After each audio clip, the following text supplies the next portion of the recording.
बिस्मिल्लाहिर्रहमानिर्रहीम। अस्सलाम वालेकुम नाज़रीन, आप देख रहे हैं MR न्यूज़। मैं हूँ मोइनुद्दीन अलवी और मैं हूँ राशिदा हफीज। सबसे पहले हेडलाइंस।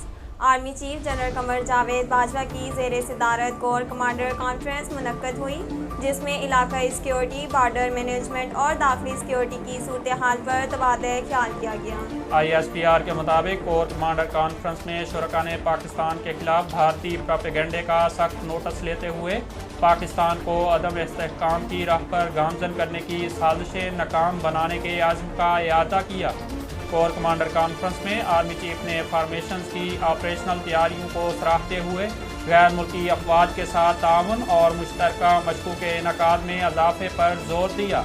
उन्होंने इंसदाद दहशतगर्दी के शोबे में सलाहियतों के फ़रोग पर भी जोर दिया। मुल्क भर में कोरोना वायरस से 24 घंटों के दौरान मजीद 39 अफराद इंतकाल कर गए। National command and operation centre की जानिब से जारी बयान के मुताबिक गुज़िश्ता 24 घंटों के दौरान मुल्क में कोरोना की तशख़ीस के लिए 46,470 टेस्ट किए गए, जिनमें से 1,212 अफराद में कोरोना वायरस की तस्दीक हुई। गुज़िश्ता रोज़ इस वबा ने मज़ीद 39 अफराद की ज़िंदगियों को निगल लिया, जबकि मस्बत केसेस की शरह 2.60% रिकॉर्ड हुई है। इसके अलावा 3,079 मरीजों की हालत तशवीशनाक है। सऊदी अरब में सोशल मीडिया पर फायरिंग की वीडियो अपलोड करके लोगों को गुमराह करने के जुर्म में 2 पाकिस्तानियों को हिरासत में ले लिया गया। सऊदी अरब के इलाके अल जौफ में पुलिस ने छापामार कार्रवाई करते हुए 2 मुल्जिमान को गिरफ्तार कर लिया।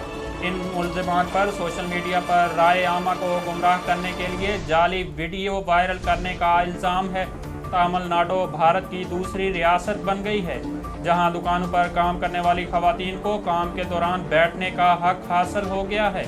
रिपोर्ट के मुताबिक भारत में दुकानों पर काम करने वाले अफराद, जिनमें ज़्यादा तादाद खवातीन की है, उन्हें 10 घंटे के ड्यूटी टाइम में सिर्फ 20 मिनट खाने का वक्फा दिया जाता है और वो सिर्फ खाने के वक्फे के दौरान ही बैठ सकते थे। आलमी दबाव के बावजूद ताहाल तालिबान हुकूमत ने लड़कियों के स्कूल खोलने से मुतल्लिक कोई फैसला नहीं किया है, जिससे तालिबात की तालीम पर मुस्तकिल पाबंदी का खदशा पैदा हो गया। अफगानिस्तान में तालिबान हुकूमत को कायम हुए 2 महीने होने को आ रहे हैं, लेकिन आलमी दबाव के बावजूद ताहाल तालिबात के स्कूल बंद हैं। इधर ऐसी भी इतलात सामने आई हैं कि कई इलाकों में लड़कियों के प्राइवेट स्कूल खुल गए हैं। ताहम वज़ीर तालीम का कहना है कि तालिबात के स्कूलों की आर्जी बंदिश का फैसला ताहाल बरकरार है। बरतानिया के खुसूसी LC ने भी आज नायब वज़ीर आज़म मुल्ला अब्दुल गनी ब्रादर से मुलाकात की थी, जिसमें लड़कियों के स्कूल खोलने और ख़वातीन को मुलाजमत की इजाज़त देने का मुतालबा भी किया गया था। नाज़रीन, अब तक के लिए इतना ही। मज़ीद खबरों और तफसीलात के लिए हमारे YouTube चैनल को सब्सक्राइब कीजिए और फेसबुक पर हमारे पेज को फॉलो कीजिए। अपनी मेज़बान राशिदा हफीज और मोइनुद्दीन अलवी को दीजिए इजाज़त। अल्लाह हाफिज़।